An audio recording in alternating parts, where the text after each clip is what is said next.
Bonjour, je suis Michael Duvaux-Waro, votre hôte pour cette émission, et c'est un plaisir de vous accueillir dans ce rendez-vous audio dédié aux dernières évolutions dans le domaine de la formation des professionnels de la santé.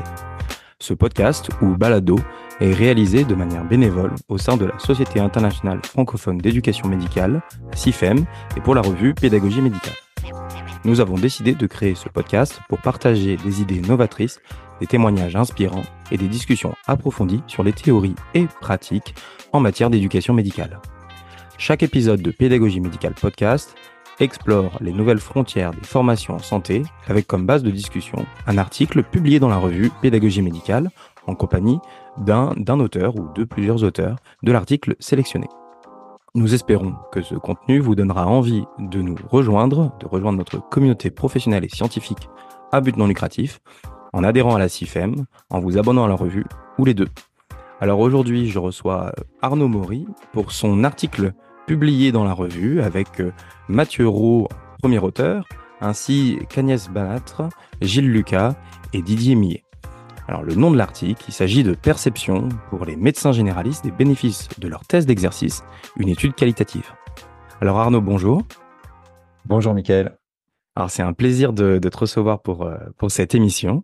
Je te propose peut-être de commencer en quelques mots, avant de rentrer dans le vif du sujet, de te présenter rapidement, et puis peut-être aussi de te présenter d'éventuels conflits d'intérêts en lien avec le sujet du jour.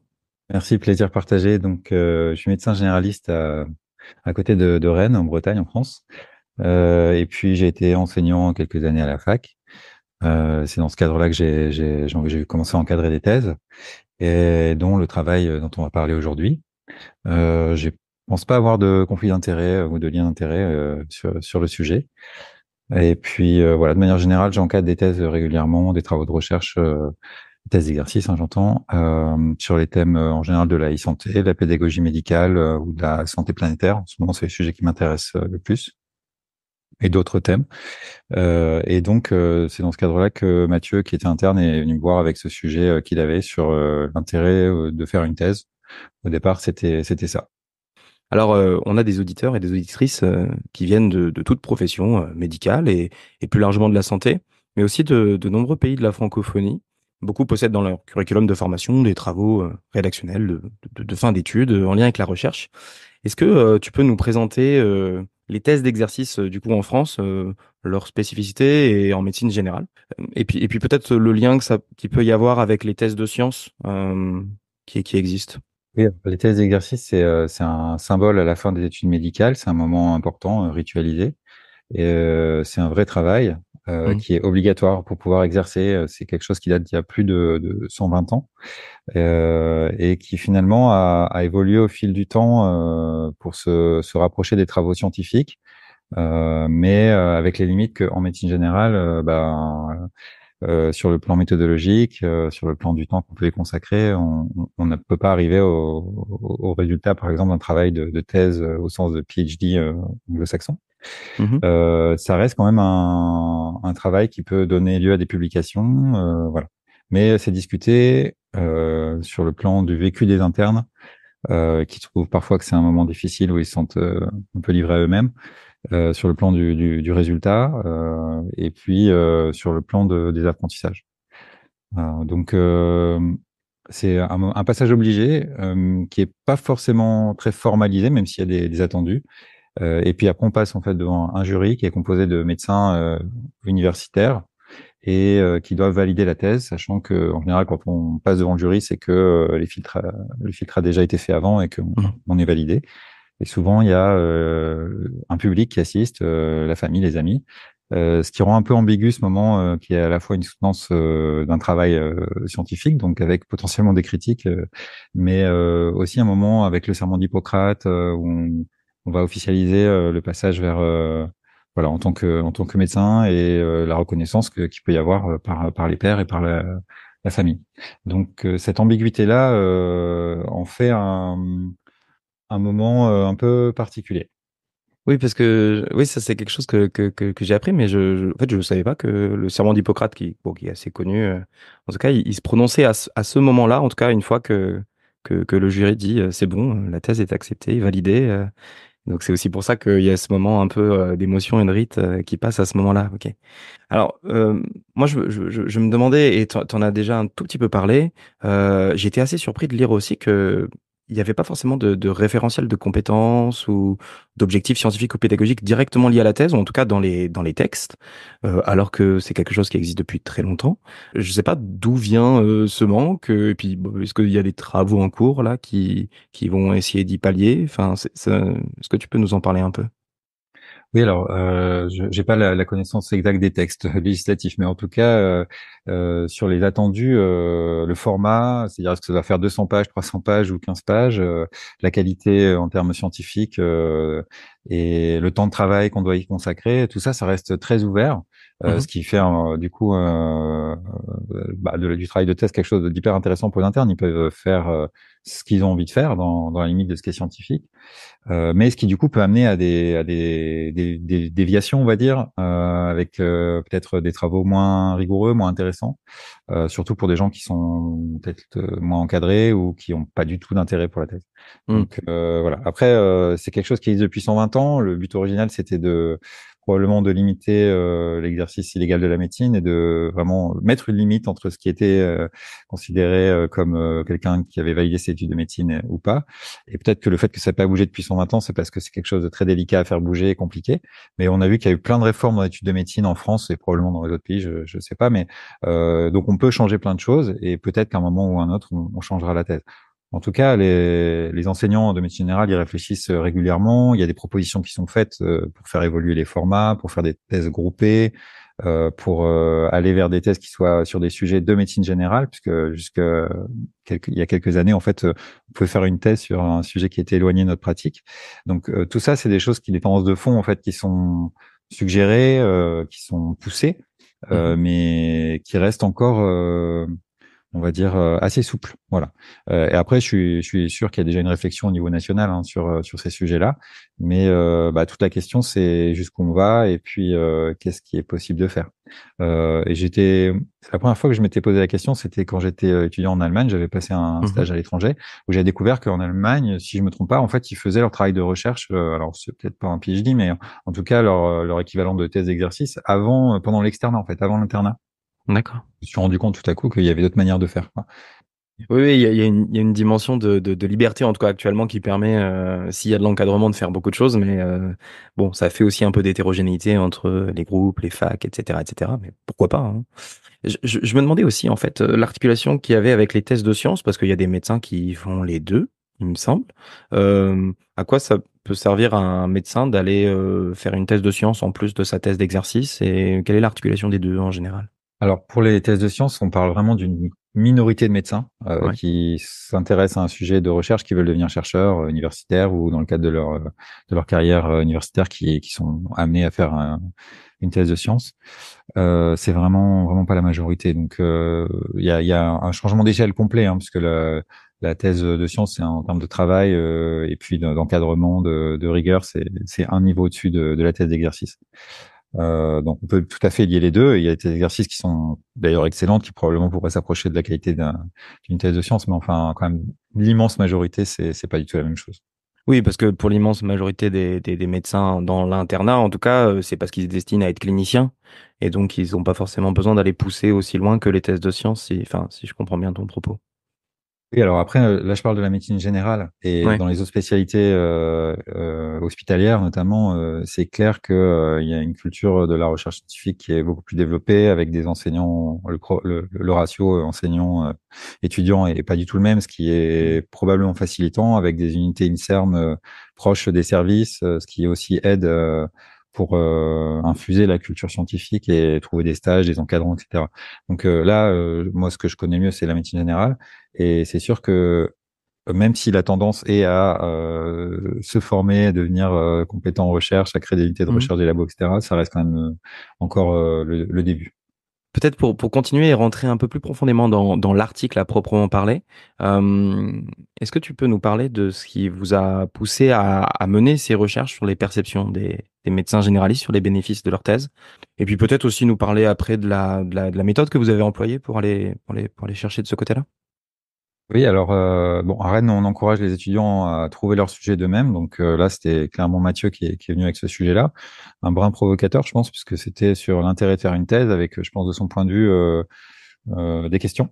Et Mhm. c'est pas que lui, c'est-à-dire que on a refait un peu de biblio, ça avait déjà été fait par Sherazade Kinwani sur les questionnements de recherche autour de l'intérêt de la thèse. En fait, il y en a tous les ans depuis plusieurs années des internes qui se posent la question pourquoi on doit faire une thèse, à quoi ça sert, est-ce que c'est Oui. un intérêt.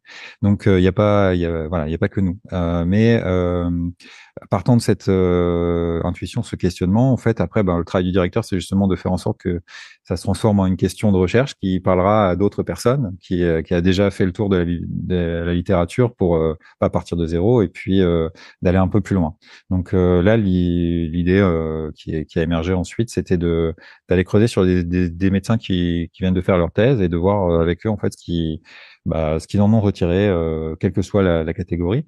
Et les résultats étaient assez intéressants et assez loin de nos a priori en tant que chercheurs au départ. Enfin, bien sûr, globalement, on avait quand même à peu près cerné les choses, mais il y avait des choses intéressantes.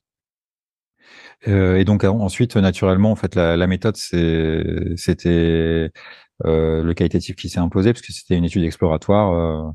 On voulait connaître le vécu des gens, et puis derrière l'analyse, bah, c'était ce qu'on appelle une analyse inductive, c'est-à-dire qu'on partait des propos des gens pour essayer d'en tirer des catégories plus larges, et puis si possible, au-delà des thèmes, d'arriver à faire un modèle explicatif, une forme de théorisation, si on veut, à petite échelle. Oui, d'ailleurs, j'invite les auditeurs à aller consulter l'article pour aller voir la modélisation qui en a été tirée, qui du coup a un aspect visuel, donc on va avoir du mal à la décrire ici, mais ça pourra vous intéresser. Peut-être parmi les résultats que vous avez obtenus de vos entretiens, est-ce que tu peux nous présenter quelques-uns des résultats qui te semblent particulièrement importants à souligner à nos auditeurs et à nos auditrices? Oui, avec plaisir. Donc, en fait, on a interrogé donc des jeunes médecins. Ce qu'ils ont surtout signalé, c'était le côté encombrant en fait de Mm. l'aspect symbolique, un peu écrasant en fait. C'est-à-dire que l'étude de médecine, c'est quand même surtout enfin, des stages cliniques et le fait de devoir faire un travail de recherche, un mémoire avec une soutenance derrière, c'est quelque chose qui est impressionnant pour eux. Surtout qu'il y a un aspect symbolique très fort. Et ça va un peu paralyser le début du travail de recherche. Et ça va être à la fois forcément une motivation, hein, parce que voilà, à la fin, on est médecin, on est docteur, on peut exercer, donc c'est super motivant, mais aussi un frein. Mhm. Après, il y a d'autres freins qui sont déjà connus, hein, le fait de se sentir seul, le fait de se sentir un peu amateur en termes de recherche, le fait de manquer de temps, et puis une forme d'errance, de chercher la méthode qu'on va utiliser sans vraiment savoir, voilà. Donc il y a tout un temps où il faut se former un peu sur le tas. Et puis à côté de ça, bah, il y a des ressources qui ont été décrites, le fait de pouvoir travailler en groupe, soit avec un côté d'art ou alors avec des groupes de thèse qui nous encouragent, le fait d'avoir des gens autour de nous. Pense au directeur, bien sûr, à la directrice, mais ça peut être aussi des autres jeunes médecins qui Mhm. ont fait la thèse juste avant. Ça peut être des proches qui ont une culture scientifique. Ça peut être les bibliothécaires. Ça peut être les internes d'autres spécialités, santé publique en premier, qui peuvent avoir des compétences méthodo ou d'autres disciplines de sciences humaines. Et puis il y avait l'aspect anticiper la thèse, puisque en fait, pour une partie des internes, la procrastination fait qu'on se retrouve bloqué à la fin avec un délai très court pour devoir tout faire et que forcément ça stresse tout le monde. Euh, voilà. Après, au-delà de cette symbolique qui est envahissante, il y avait l'aspect un peu fardeau de la thèse. On est obligé de la faire, ça casse les pieds. Mais à la fin, on est quand même content de l'avoir fait pour plein de raisons. Notamment parce qu'on est fier d'avoir fait quelque chose qu'on n'était pas sûr de savoir faire et qui est reconnu. Et aussi parce qu'on apprend des choses. Donc, dans ce qu'on apprend, bah, il y a tout l'aspect scientifique, au sens de la pensée scientifique, savoir critiquer un article, savoir faire de la bibliographie, savoir synthétiser sa pensée, la rédaction. Et puis aussi tout ce qui est professionnel, c'est-à-dire les applications de ce qu'on va pouvoir travailler. Souvent, les sujets sont quand même dans des zones d'intérêt des étudiants. Mhm. Donc derrière, ça va être soit connaître un sujet, soit connaître des gens, aller rencontrer discuter avec des gens, euh, soit parfois mener des projets, parce que dans le cadre d'une thèse, on peut aussi essayer de créer des choses, des formations ou autres. Euh, et puis, le dernier aspect, c'est l'aspect valorisation académique, on va dire, scientifique, qui finalement était assez présent dans les thèses qu'on a, enfin, parmi les gens qu'on a pu interroger, mais ce qui est pas forcément représentatif de la majorité, mais en tout cas, que ce soit là, via des congrès, via des publications, mais aussi ça peut être des formations en interne. Mm. Ça peut être diffusé auprès des collègues. C'est pas forcément en fait quelque chose on va dire, stricto sensu académique. Parfois, c'est une valorisation qui est autre. Et d'ailleurs, par exemple, le fait de faire des podcasts ou des vidéos ou autre, c'est quelque chose qui était intéressant dans ce qui a été rapporté. Oui, c'est vrai que ça m'arrive aussi d'encadrer des travaux de fin d'études qui sont pas des thèses, mais en kinésithérapie. Et ça fait partie des choses que j'essaye d'aborder avec les étudiants, de se dire que de produire autant d'efforts pour finalement que ce soit lu par quelques personnes dans un jury et que ça tombe dans l'oubli, c'est un peu dommage, quoi. Et donc l'aspect de valorisation peut avoir un aspect intéressant aussi, j'imagine, dans la motivation. Je me demandais en fait s'il y a des choses qui existent en fait dans d'équivalents de travaux de recherche avant la thèse, dans les études de médecine, parce que tu nous as parlé du fait qu'il y a une forme d'amateurisme, en tout cas qui est décrit par les enquêtés. Euh, mais je sais pas, est-ce qu'il existe dans l'externat avant déjà des sortes de pré-demandes de travaux de recherche qui permettraient peut-être de s'acclimater à la chose, ou alors c'est juste qu'il n'y a pas le temps de faire ça parce qu'il y a d'autres choses à faire et il y a déjà tellement de choses à apprendre avec le CN et tout. Enfin, je me posais un petit peu ces questions-là en lisant justement. Je me dis bah en arrivant au bout des 6 ans d'études, bah il y a peut-être eu déjà des occasions. J'ai été un peu surpris justement de lire cet aspect d'amateurisme qu'on peut retrouver aussi à des niveaux de formation en, en auxiliaires médicaux, en fait, qui ont ces mêmes difficultés au bout de la deuxième année de formation, de la troisième année de formation. En fait, t'as pas de formation intégrée. C'est ce qui a été suggéré d'ailleurs par Sherazade Krignani, c'est le fait que bah, peut-être ça pourrait être euh, comment la prolongation, la thèse, l'étape finale d'une formation à la recherche scientifique qui aurait lieu tout du long en fait des études. Mais pour Mm. l'instant, c'est pas comme ça que ça se passe. Il y a au cours des examens nationaux à la fin du deuxième cycle, il y a une épreuve qui s'appelle lecture critique d'articles, donc qui est forcément une formation à l'esprit critique et à la bibliographie, mais qui reste quand même assez simplifiée puisque c'est des QCM de mon temps, on apprenait à rédiger un résumé d'article en 250 mots, un exemple de compétence qui est hyper utile quand tu rédiges une thèse et Mm. ou que tu veux la valoriser, et voilà, qui est pas forcément intuitif. Faut travailler en fait, faut le faire, faut le répéter plusieurs fois pour y arriver. Euh, et après, il y a quand même plein d'étudiants qui font des masters, qui font donc au cours des masters des stages, donc des rapports de stage et donc des travaux. Donc en fait, il y a quand même des choses, mais c'est pas, je pense que c'est pas harmonisé en fait. C'est peut-être ça qui peut-être peut pêcher pour arriver quelque part au travail de recherche finale. Après, il y a plein d'étudiants qui s'en débrouillent, qui finissent par apprendre sur le tas et ça pose pas de problème. Mais c'est juste que bah ça prend un peu plus de temps probablement, c'est un peu plus stressant, voilà. Et puis après, au tout début des études, dans les premières années, il y a aussi quelques exposés qu'on doit faire, quelques travaux en sciences humaines. Donc voilà, il y a quand même des choses déjà en place. Après, Mm. ça reste, je pense, ponctuel et peut-être pas pensé en fait dans le temps long, quoi. Oui, et il y a des pistes peut-être de progression de ce côté-là à terme, oui. Je me demandais aussi, parce que tu en as un peu parlé, des thèses en binôme ou des thèses collectives. Moi, je pensais pas que ça pouvait se faire.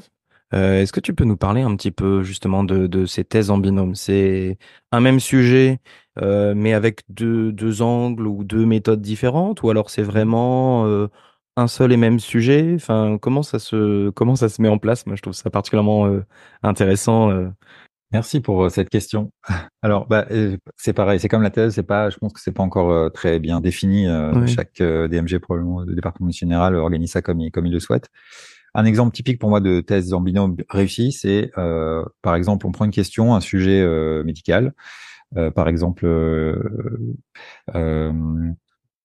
parler des troubles sexuels en consultation de médecine générale, un Mhm. sujet délicat. On va interroger 10 médecins d'un côté et 10 patients de l'autre. Et donc, on peut imaginer qu'un interne fait l'un et l'autre, fait les patients. Donc, du coup, on a une étude en miroir et on a quelque chose d'assez intéressant. Donc là, c'est vraiment deux populations différentes. Donc, c'est assez simple de voir quel travail va faire qui, enfin, qui va faire quoi. Mais Ouais. peut-être parfois, ça peut être plus compliqué si on va être sur plutôt interroger plus de monde dans la même population pour avoir plus de données. Et dans ce cas-là, ça peut être un travail vraiment très entremêlé. Sachant que dans le travail qualitatif, alors après je parle pour ce que j'ai fait récemment, mais il y a souvent un intérêt à trianguler les données, c'est-à-dire à Bah faire un oui. codage à la fois du texte, du verbatim, de ce que les gens ont raconté de l'entretien par deux personnes différentes pour enrichir le codage, pour améliorer la qualité en fait. Et donc le fait de travailler à deux, c'est simplifie. Alors soit on trouve quelqu'un extérieur et puis on lui codera sa thèse de notre côté et puis voilà, on s'arrange comme ça. Soit on fait vraiment une équipe et du coup on peut double coder comme on dit ensemble. Voilà, deux exemples d'intérêt de travailler ensemble. Après c'est sûr en termes de quantité de recueil de données, etc. On arrive à des choses qui sont peut-être plus riches, plus intéressantes, plus faciles à publier, etc. Après, des fois, il n'y a pas besoin d'être deux pour faire un travail intéressant, hein. Il faut voir ça comme une possibilité d'augmenter la qualité, mais pas en soi. Il y a des internes qui préfèrent travailler seuls et ils font un super travail. Voilà. Oui, j'imagine que ça doit partir des étudiants et de leur projet, et pas forcément que ce soit institutionnel de leur imposer de travailler ensemble. Euh, mais c'est vrai que quand on lit des papiers de recherche, habituellement, il y a souvent plusieurs auteurs. Et donc, c'est vrai que ça paraît logique de travailler à plusieurs sur un même sujet pour renforcer la force intrinsèque du travail scientifique. Ouais, je pense que le seul problème en fait qui limite probablement un peu tout le monde, c'est le fait de risquer d'avoir un espèce de passager clandestin qui met son nom mais qui Hmm. n'a pas forcément travaillé comme il faudrait. Donc je pense que voilà, c'est un peu peut-être la seule limite éventuelle, mais sinon c'est super. Ouais, je me demande même d'ailleurs, hein, parce que c'est vrai que là, je suis sur le passager clandestin. C'est une question que je m'étais déjà posée. Enfin, je sais pas si on pourrait appeler ça comme ça, mais parce que c'est pas tout blanc ou tout noir. Mais j'imagine que dans un groupe à deux, s'il y en a un qui fait tout et l'autre qui fait pas grand-chose, celui qui fait tout, il va pas particulièrement apprécier ce qui se passe et il va peut-être aussi réagir dans une certaine mesure. Mais c'est peut-être aussi un peu la vie de la recherche d'avoir dans des papiers certains qui font plus de choses que d'autres. C'est peut-être plus une question de transparence après. Où est-ce qu'on met la limite acceptable? Est-ce que ça doit être 50-50 pile poil? Ou est-ce que, bon, s'il y en a un qui fait un peu plus que l'autre, bon, est-ce que c'est vraiment si grave que ça à la fin? Bon, Mais ça vient peut-être se confronter aussi avec l'aspect rituel. Je, je- Parce que du coup, s'il y en a un qui a fait plus que l'autre, est-ce que à la fin, comme ils ont le même titre, est-ce que c'est juste? Enfin, je me demandais un peu ce que tu en pensais de ça, justement, par rapport à l'aspect rituel. Est-ce que ça limitait pas le fait d'être en binôme, cet aspect un peu de bah, je suis docteur. Enfin, c'est un peu toute la limite du fait de pas avoir d'attendu très précis sur Hmm. sur la thèse. C'est-à-dire que tu vas avoir des gens qui ont passé 3 ans à travailler vraiment de façon très très assidue, méticuleuse et qui vont faire un super travail et d'autres qui vont peut-être récupérer des données qui sont déjà existantes, se faire aider sur l'analyse et puis finalement à la fin tout le monde a sa thèse quoi. Donc euh, voilà, je sais pas dans quelle mesure je suis pas bien placé pour savoir exactement ce qu'il faudrait faire, mais c'est sûr que là il y a un espèce de flou pour l'instant qui contente je pense quand même globalement tout le monde. Et d'ailleurs, il y a un des participants qui disait avoir fait une thèse, une bonne thèse, une mauvaise thèse, ne garantit pas qu'on soit un bon ou un mauvais médecin. Enfin, je reformule, hein. Mais Hmm. effectivement, il y a aussi cet aspect-là qui est de dire bon, et je pense que c'est sans doute pour ça que les étudiants se posent la question à quoi sert la thèse. Euh, des fois, on peut avoir des gens qui sont des super soignants et faire un mémoire, c'est pas forcément leur truc. Donc, est-ce qu'on est obligé de leur imposer un attendu très élevé Voilà, la question reste ouverte. Oui, c'est sur quels sont les attendus, effectivement, parce qu'on peut se poser la question pour des cliniciens, est-ce qu'il faut être chercheur? Enfin, c'est deux métiers différents et deux formations différentes. Et il y a cette tension, hein. Je me souviens du congrès de la CIFEM à Amiens où il y avait eu cette discussion presque controverse sur pour ou contre les mémoires de fin d'études. Enfin, est-ce qu'il faudrait pas les supprimer, faire autre chose? Et c'est vrai que entre l'initiation à la recherche et la production même de connaissances, il y a un peu cette tension qui existe et on la sent bien dans la thèse d'exercice, en tout cas en médecine, dans ce que tu nous racontes et dans l'écrit. Euh, Il y a quand même, si je puis me permettre, il y a quand même une prise de conscience quand on fait un travail de recherche. de qu'est-ce que c'est un recueil de données, la qualité des données, Hmm. le fait, l'analyse, à quel point elle peut être orientée ou pas. Et je pense qu'il y a quand même une prise de conscience en Ouais. faisant la thèse, et ce que disent certains participants, hein, au-delà du fait qu'ils apprennent des choses sur des sujets, mais de comment ça se passe la recherche. Donc ça peut probablement en dégoûter certains, mais ça peut aussi réveiller en fait des consciences, de dire en fait ce papier, voilà comment il a probablement été fait, on peut le critiquer, voilà, il y a une forme de proximité ensuite avec la science. Donc, qui va amener, on peut l'espérer, et ça reste à prouver, mais des médecins à être plus prompts à aller se renseigner par eux-mêmes, à se confronter à la littérature, éventuellement à participer à de la recherche parce qu'ils voient l'intérêt. C'est sûr que quand on a sollicité plein de médecins pour répondre enfin faire sa thèse, à la fois où nous on est sollicité à notre tour pour faire un travail de recherche, on va peut-être se dire ok, je réponds, je vais être sympa parce que on a été sympa avec moi. Enfin voilà, il y a quand même cette acculturation à la science, Hmm. au-delà du fait, je veux dire, du rendu scientifique, qui fait que c'est un outil intéressant. Je me demandais en fait, vous vous êtes intéressé aux bénéfices perçus. Et donc, moi, j'ai vu un parti pris tout de suite en disant, bah, on s'intéresse aux bénéfices, mais pas forcément à d'éventuels aspects négatifs. Et pourquoi pas, après, il faut faire un parti pris, puis il faut bien choisir un angle. Euh, mais pourquoi vous n'êtes pas allé chercher du côté des perspectives ou des perceptions, en tout cas négatives? Ou alors, de toute façon, vous les avez un peu ressorties hein, dans l'article en creux. Mais est-ce que tu peux nous parler un peu rapidement des perceptions négatives que vous avez pu retrouver également? Ouais, effectivement. Alors c'était clairement un choix, un peu en pied en fait des a priori que qu'on pouvait avoir au début, Hmm.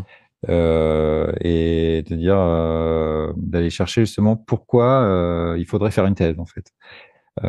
Et bon, on voit assez vite hein, que les inconvénients de faire une thèse, c'est sans doute de passer beaucoup de temps, donc on perd beaucoup de temps, Hmm. et potentiellement, si on est mal encadré ou si ça se passe mal, on peut être ça peut être un repoussoir ultérieurement, et on peut se braquer complètement vis-à-vis de la recherche, des filières universitaires de médecine générale et autres, hein. J'ai plein d'expériences ou plein d'histoires en tête de collègues qui gardent un mauvais souvenir de leur thèse. Mais là, l'idée, c'est justement d'aller plutôt vers du positif et de construire quelque chose qui serait intéressant. Alors, sans escamoter les freins, hein, on en a parlé déjà. Hmm. Oui. Mais l'idée, c'est aussi de donner des clés pour les directeurs de thèse ou les directeurs de thèse, de donner des clés au DMG et au niveau national, de donner des clés aussi pour les politiques futures.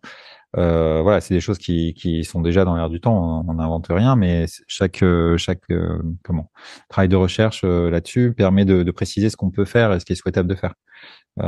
Et notamment le fait de dédramatiser l'importance de la thèse au début, c'est quelque chose qui est très simple à faire et que les directeurs peuvent un peu oublier parce que pour eux c'est normal faire une thèse, ils en ont déjà fait peut-être plusieurs, Hmm. sont pas spécialement en difficulté.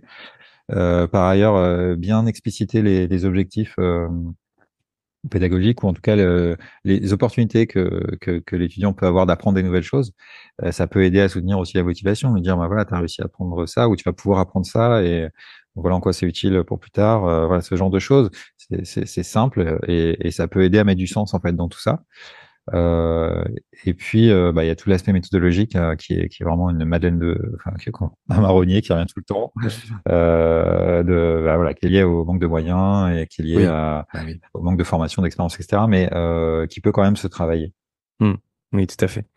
Je me demandais, parce que du coup, là, on a parlé de ces travaux-là qui ont une dimension exploratoire sur les entretiens. Est-ce que tu sais s'il va y avoir une suite à ces travaux? Est-ce qu'il y en a une déjà de prévue? Ou alors, est-ce que tu pourrais nous partager des perspectives, des idées de suite pour d'autres auditeurs qui aimeraient poursuivre ces travaux-là? Alors, pour l'instant, à ma connaissance, il n'y a rien de prévu. Le plus simple, c'est de diffuser, c'est un peu bête à dire, mais c'est de former les directeurs et les directrices de thèse. Donc, il n'y a pas forcément tout de suite besoin de faire de la recherche sur plus de choses. Il y a un moment, il faut passer à l'action, il faut se former. Le constat, il est là. Enfin, je pense qu'il n'y a pas besoin forcément d'enchaîner derrière avec de la recherche. Cela dit, il y a en permanence des revues de littérature sur quelles sont les thèses publiées en médecine générale en France? Quelles sont les thématiques? Est-ce que, quand je dis publié, c'est publié dans la littérature? Mhm. Euh, Est-ce que c'est de la qualité? Enfin, quelle est la qualité des thèses, en gros? Donc, il y a quand même en permanence, la filière universitaire est en train d'évaluer la qualité des publications des thèses. Mhm. Il y a des revues régulièrement dans les DMG, etc. Donc, je pense qu'il y a quand même une approche quantitative qui est là et qui va se poursuivre, c'est sûr. On sait bien qu'en plus, la publication, c'est un outil de mesure de la performance des universitaires. Donc, voilà. Euh, mais au-delà de ça, je pense vraiment là, on n'est plus au stade euh, exploratoire. Maintenant, il faut passer à l'action, en fait, tout simplement. Mhm. Après, on peut évaluer. Hein, est-ce que le fait de faire les tests de groupe, ça permet de plus publier? Est-ce que le format article, ça permet de plus publier, etc. Euh, bon, je suis pas sûr que ce soit vraiment urgent, quoi, de faire ça. Il y a un autre sujet, mais alors là, c'est un plus gros sujet, c'est de changer le format de la thèse et de la soutenance. Mais Mhm. c'est-à-dire donc en Belgique, paraît-il, la soutenance se fait à huis clos. Et voilà. Donc on sait par exemple que faire des jurys de thèse, c'est un casse-tête dans les facs parce qu'il faut récupérer un PU, il faut récupérer donc un professeur universitaire, un maître de conf universitaire, etc. Il faut avoir un jury, il faut que tout le monde soit disponible au même moment. Des fois, les gens se retrouvent à du jury de thèse de sujets qui les concernent pas forcément. Donc voilà, il y a tout quelque chose à repenser autour de ça. Donc tout ça, ça pourrait être éventuellement un sujet de recherche, de savoir Oui. qu'est-ce qu'on pourrait proposer comme évaluation de la thèse, comme manière de faire des jurys. Euh, la place des patients partenaires dans tout ça aussi dans la recherche, pour moi, c'est un sujet intéressant. Voilà, je vais pas détailler, mais il y a clairement une place des patients dans la recherche, dans l'éducation, dans le sens de la formation des soignants, qui est croissante, avec une compétence euh, qui est bluffante en termes d'apport. Et ça va faire son chemin aussi, je pense, jusqu'aux thèses de médecine générale, si c'est pas déjà le cas. Et donc, voilà, il y a sans doute aussi quelque chose à chercher de ce côté-là. Bah, et c'est vrai qu'il y a pas mal de choses qui pourraient être évaluées, pas forcément de manière quantitative, mais cette dimension du huis clos, elle me paraissait vraiment intéressante parce que est-ce que du coup l'aspect rituel fort symboliquement restera si jamais la vraie note entre guillemets ou la vraie évaluation a lieu à huis clos avant? Enfin, je pense que ça fait partie des objections hein, un peu au huis clos, mais en tout cas l'idée peut être fertile hein, de séparer les deux, ou d'avoir une prévalidation, une pré-rendu avant. Pour que l'oral soit un peu ce côté fête, rituel, et qui soit conservé en tout cas. Enfin, sauf si tu voulais rajouter quelque Non, chose. non. Mais on va s'approcher tranquillement de la fin de l'émission. Ouais. Euh, Est-ce que peut-être tu peux nous parler un peu du processus de publication dans la revue Pédagogie médicale? Comment ça s'est passé pour toi? Peut-être sur le choix de la revue et puis sur comment ça s'est passé, enfin pour vous d'ailleurs, hein, pour vous quatre. Ouais. Bah après le choix de la revue, donc bah on cherchait une revue de pédagogie et Mhm. qui soit lue par les gens qui sont concernés par le sujet, donc des gens principalement qui s'intéressent à la pédagogie médicale. Voilà. Donc voilà, c'est assez évident hein, de choisir cette revue-là, mais après on a soumis, ça a été assez simple en fait. On a eu des reviewers sur la méthode qui ont été super aidants et donc c'était top. Euh, les délais étaient rapides, donc ça c'est aussi très très bien. Ça évite de casser l'énergie. Euh, et puis voilà, donc super content en plus parce qu'on avait l'occasion de lire des articles de pédagogie médicale forcément dans notre bibliographie. La boucle est bouclée du coup. Oui. C'est sympa. Super. Est-ce que tu peux peut-être, là c'est un peu l'instant pub, est-ce que tu peux nous parler un peu enfin si tu peux, hein, des sujets sur lesquels tu travailles toi personnellement en ce moment, si tu as envie de, pas Ah, forcément ok. directement en lien avec le sujet, hein, mais si tu as envie D'accord, ok. si tu as envie de nous partager des choses sur lesquelles tu travailles en ce moment qui mériterait d'être Ouais. connu de la part de la communauté professionnelle et scientifique en éducation médicale, bah, tu peux très bien nous le partager. Là, j'encadre un travail sur la question des podcasts.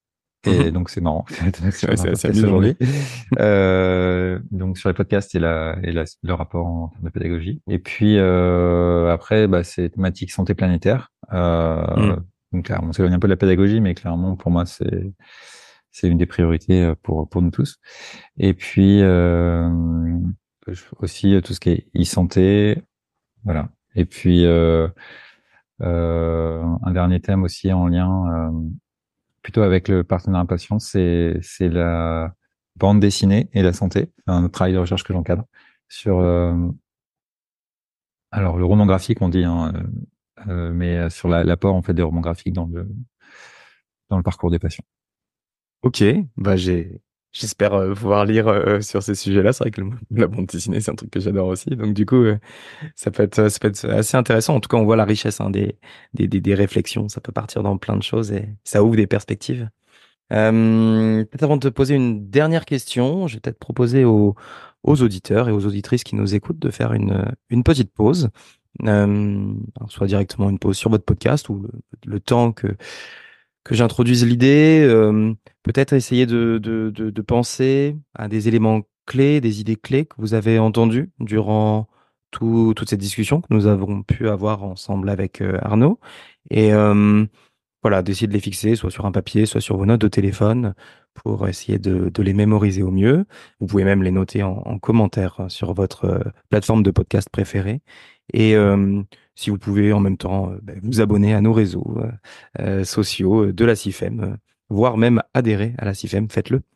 Alors Arnaud, peut-être pour conclure, est-ce que tu pourrais, si c'est possible, conseiller un livre que chaque auditeur devrait lire un jour dans sa vie? Ok, alors j'ai peut-être pas chaque auditeur, mais enfin je recommanderais tous les Pélasia.